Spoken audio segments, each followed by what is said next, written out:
డబ్బులు పోగేయడానికి ఓ కిలాడీ లేడీ ఏకంగా ప్రధానమంత్రి పేరుని వాడుకుంది. పీఎం ఓఎస్డీకి పీఎన్ అంటూ పబ్లిసిటీ క్రియేట్ చేసింది. లాబింగ్లు చేస్తానని పైసల్ వసూల్ ప్రోగ్రాం మొదలుపెట్టింది. ఐఏఎస్, ఐపీఎస్లు కూడా పైరవీలకు వాడుకుంది.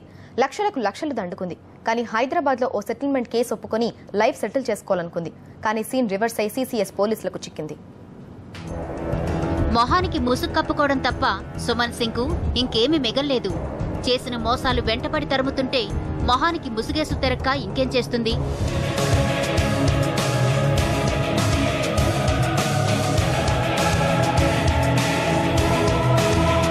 Suman Singh native place New Delhi, Ramesh Nagar.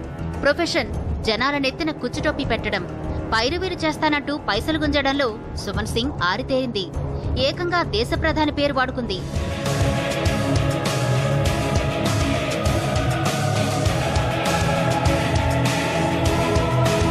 కొద్ది రోజులు హైదరాబాద్ ఆసిఫ్ నగర్ లో మకం పెట్టిన సుమన్ సింగ్ ప్రధానమంత్రి ఓఎస్డీ పీఎన్ అంటూ పబ్లిసిటీ పెంచుకుంది. ఈవిడిగారి విజిటింగ్ కార్డే ఇందుకు నిదర్శనం.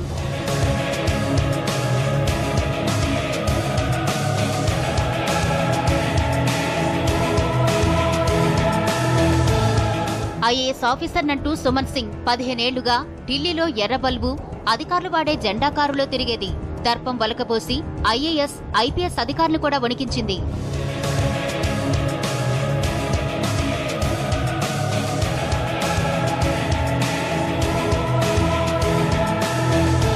మేడం జాతకం హైదరాబాద్లోని ఓ సెటిల్మెంట్లో బయటపడింది.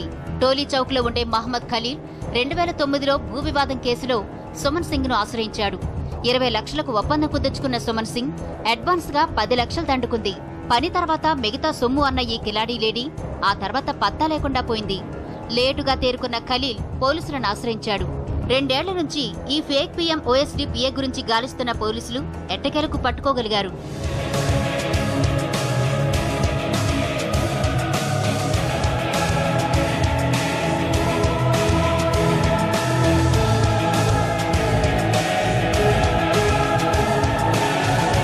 ఇప్పుడు బేడీలతో కనిపిస్తున్న సుమన్ సింగ్ ఒకప్పుడు మహారాణి దర్పం వలకబోసేది.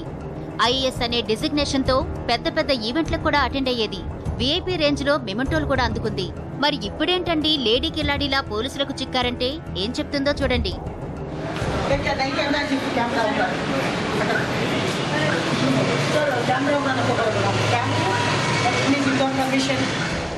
అమ్మగారు అరెస్టు కావడం ఇది తొలిసారి కాదు. 4 ఏళ్ల క్రితం పోలీసులకు చిక్కినట్టే చిక్కి ఎస్కేప్ అయింది. అప్పుడు తప్పించుకోవడానికి ఇదే ప్రధాని ఓఎస్డీ పీఏ పేరునే వాడుకుంది. ఇంకా ఎంతమందిని మోసం చేసిందో పోలీస్ ఎంక్వైరీ పూర్తయితే గానీ బయటపడదు. మోసపోయే వాళ్లున్నంతకాలం ఇలాంటి ఫేక్ ఆఫీసర్లు పుట్టుకొస్తూనే ఉంటారు. మనమే జాగ్రత్తగా ఉండడం చాలా మంచిది. లేదంటే రోజుకో చీటర్ పుట్టుకొస్తూనే ఉంటారు.